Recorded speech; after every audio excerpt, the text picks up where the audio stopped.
think the Biden administration had an extinction. Sir, please be responsive to my question. I am trying, sir, and this back and forth is just eating your time, that the Biden administration had an extinction policy for crypto This assets. is when Trump came into office. I'm going to go to the next question because you're not. This should be a serious question to you.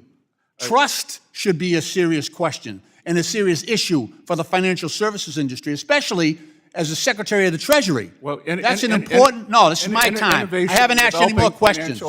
I haven't asked you any more questions, It's the sir. gentleman. The issue of explainability, how when people apply for credit and are denied, we don't have the ability for AI to explain why they were denied. Is that a concern? I mean, we are talking about the trust within the financial services industry. A Treasury Secretary, more than 100 abandoned enforcement cases, and billions of dollars in potential penalties. Congressman Stephen Lynch wanted to know why financial regulators suddenly backed away from cases involving banks, consumers, and cryptocurrency. What followed was a tense clash over who was actually protecting the American public. Mr. Secretary, based on early reports, and this is an analysis done by Public Citizen and subsequent news reports, when the Trump administration came into office, they immediately took steps to either halt, dismiss, or roll back over 100 enforcement actions and investigations against corporations in its first 2 months in office, with a very heavy concentration on financial services, consumer protection, and cryptocurrency, totaling over $3.1 billion in potential penalties avoided. Now, as a member of the Financial Services Oversight Council, is that a concern that you have raised within the council, all these immediate dismissals of cases against financial services firms? Well, I think the Biden administration had an extinction. Sir, please be responsive to my question. After this February 4th hearing, the administration continued moving toward a more permissive approach to financial sector regulation. On March 23rd, Treasury and FSOC launched an AI innovation series focused on scaling AI in finance while reviewing regulatory frameworks, and by June 24th, Treasury announced that the series had concluded. That makes Lynch's broader question about whether regulation was being shifted from consumer protection toward growth even more relevant. I am trying, sir, and this back and forth is just eating your time, that the Biden administration had an extinction policy for crypto This assets. is when Trump came into office. I'm going to go to the next question because your answers on, Mr. Chairman, the answers have to be responsive if we're going to have a serious hearing here. Well, the questions have to be serious. Well, those are 100 dismissals of cases that the Trump administration came in and executed in their first weeks in office, like that. All of a sudden, all these crypto cases went away. The SEC was dropping cases. The Consumer Financial Protection Bureau dropping cases. And well, sir, look, you're on FSOC with all the heads of these agencies. This should be a serious question to you. Trust should be a serious question and a serious issue for the financial services industry, especially as the Secretary of the Treasury. Well, that's an important. No, this is my time. I haven't asked you any more questions. I haven't asked you any more questions, It's the gentleman from Massachusetts. I'm trying to get to my next question. Could you speak a little louder? I can't hear you. Yeah, okay. I might. Mr. Secretary, let Mr. Lynch proceed with his time. Put 4 seconds back on the clock, please. Thank you, Mr. Chairman. Yes, Mr. Lynch. I just want to do a comparison of the FSOC reports. Let's go back to 2024, and then we'll talk about the current report. In the previous report, the members of FSOC expressed serious concerns related to potential risk to financial stability regarding the lack of explainability and high complexity of AI and the approaches that have a potential to heighten financial instability, especially in the areas of bias and discrimination in credit decisions. That was in 2024. Your report in 2025 focuses on removing regulatory impediments.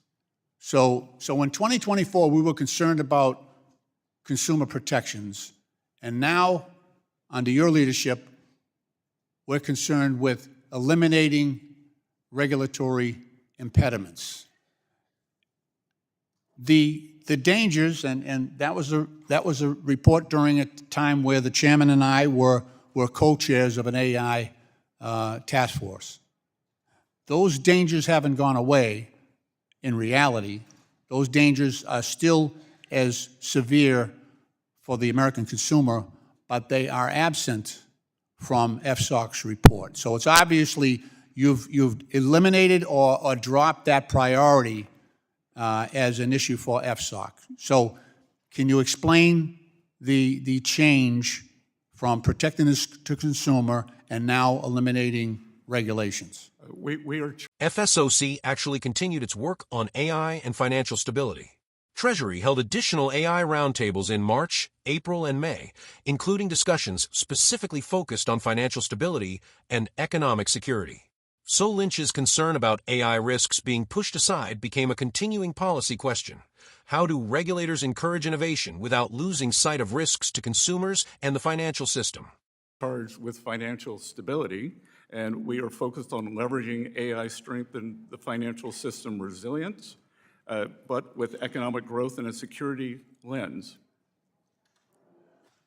On the issue of explainability, any concern about that in the use of AI in the financial services industry? I'm sorry, what was the question? The issue of explainability, how when people apply for credit and are denied, we don't have the ability for AI to explain why they were denied. Is that a concern? I mean, we are talking about the trust within the financial services industry. It could be a concern, but we don't view it as a priority for financial stability. That's the truth. That's the truth. On March 23, 2026, the Treasury Department launched its Artificial Intelligence Innovation Series, bringing together government officials and private sector participants to examine how AI is being adopted across financial services.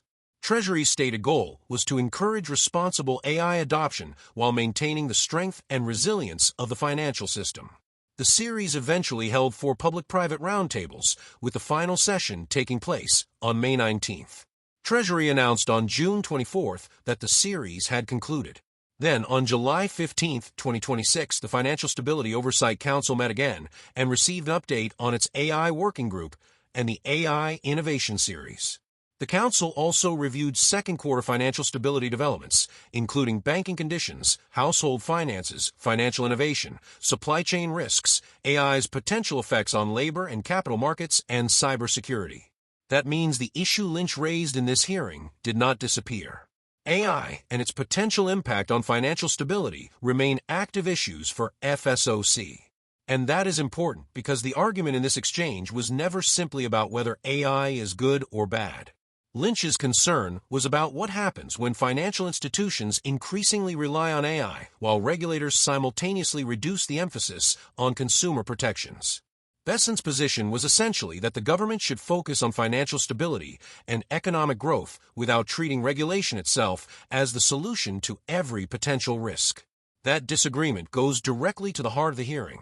Lynch pointed to the difference between the 2024 FSOC report and the 2025 report. His argument was that the earlier report emphasized concerns surrounding AI, including explainability, bias, discrimination, and potential threats to financial stability. Under the newer approach, he argued, the emphasis had shifted toward removing regulatory impediments and encouraging innovation. Bessent did not deny that AI could create concerns. Instead, he drew a line between potential consumer problems and problems that directly threaten financial stability. When Lynch asked whether the inability to explain why an AI system denied someone credit was a concern, Bessent acknowledged that it could be a concern, but said FSOC did not view it as a priority for financial stability. That distinction is extremely important. A financial regulator does not necessarily have the same mission as a consumer protection agency. FSOC's job is primarily to identify and respond to threats that could destabilize the broader financial system. So Bessent's defense was that FSOC should not turn every individual consumer protection issue into a systemic risk issue. But Lynch's counterargument raises a legitimate question. What happens when millions of individual decisions eventually create a systemic problem? Imagine an AI system being used by banks to evaluate creditworthiness. If a system consistently makes decisions that disadvantage certain consumers, the immediate impact may appear to be individual. But if that technology becomes widespread across the banking industry, the cumulative effect could become much larger. That is why explainability matters. If a consumer is denied a mortgage, business loan, or credit line, they may reasonably want to know why. If the financial institution cannot meaningfully explain the decision because an AI system produced an opaque result, accountability becomes much more difficult. At the same time, there is another side to Bessent's argument. AI could dramatically increase productivity, reduce costs, and improve fraud detection, cybersecurity, and risk analysis. Regulators themselves are now studying those possibilities. Treasury's AI Innovation Series demonstrates that the administration is not simply ignoring the technology. Instead, officials are attempting to understand how AI can be deployed while preserving financial system resilience. And FSOC's own 2025 annual report shows that AI remains part of the Council's agenda. The report called for the Council's AI Working Group to examine opportunities for AI to strengthen financial system resilience while continuing to monitor potential risks created by AI adoption. So, looking back at Lynch's exchange with Bessent, there is a more complicated picture than simply saying one side wanted regulation and the other side wanted deregulation. Lynch was essentially asking, "Are you removing protections before we fully understand the risks?" Bessent was essentially responding, "We should not automatically treat regulation as protection if regulation itself prevents innovation and economic growth." Both arguments have consequences. Too much regulation can make it harder for American financial institutions to innovate, compete internationally, and adopt technologies that could make the system more efficient. But too little oversight can create blind spots. And financial history has repeatedly shown that risks can look manageable right up until they become much larger problems. The developments after this hearing make that debate even more interesting. FSOC continued studying AI. Treasury continued bringing financial industry representatives into discussions about AI, and the Council continued examining AI-related implications for financial markets, labor, capital markets, and cybersecurity. There was also another important issue in the hearing: Lynch's criticism of the administration's handling of financial enforcement. He argued that numerous enforcement actions had been halted or rolled back and questioned whether that could undermine public trust. Bessent pushed back by arguing that the previous administration had pursued what he described as an aggressive approach toward cryptocurrency, and that the Trump administration was trying to establish a different regulatory framework. That disagreement reflects a much broader question about government oversight. Should regulators aggressively enforce existing rules even when the regulatory environment is changing, or should agencies step back when they believe existing rules are outdated and restricting innovation? The answer is not obvious. Financial markets depend on both innovation and trust. Businesses need enough freedom to develop new products, but consumers and investors also need confidence that the rules are being enforced consistently. And that brings us back to the most memorable moment of the exchange. When Lynch asked whether the lack of explainability in AI-driven credit decisions was a concern, Bessent acknowledged that it could be a concern, but said it was not a priority for financial stability. That answer may be defensible from FSOC's narrow mission, but it also leaves an important unanswered question. Who is responsible for protecting consumers when technology becomes widespread, but the agency responsible for systemic stability says the problem is outside its priority? The hearing, therefore, wasn't simply a clash between one Democrat and one Republican administration official. It exposed a much bigger fight over the future of financial regulation in America. How much risk should regulators tolerate in exchange for faster innovation? The administration argues that America cannot afford to fall behind in AI and financial technology. Critics argue that innovation without adequate oversight can eventually create risks that are much harder and more expensive to fix. And now that FSOC has continued its AI work months after this hearing, the issue Lynch raised remains very much alive. So here's the question for you. Should financial regulators prioritize faster AI innovation and economic growth? Or should consumer protection and transparency come first, even if stronger regulation slows down technological progress?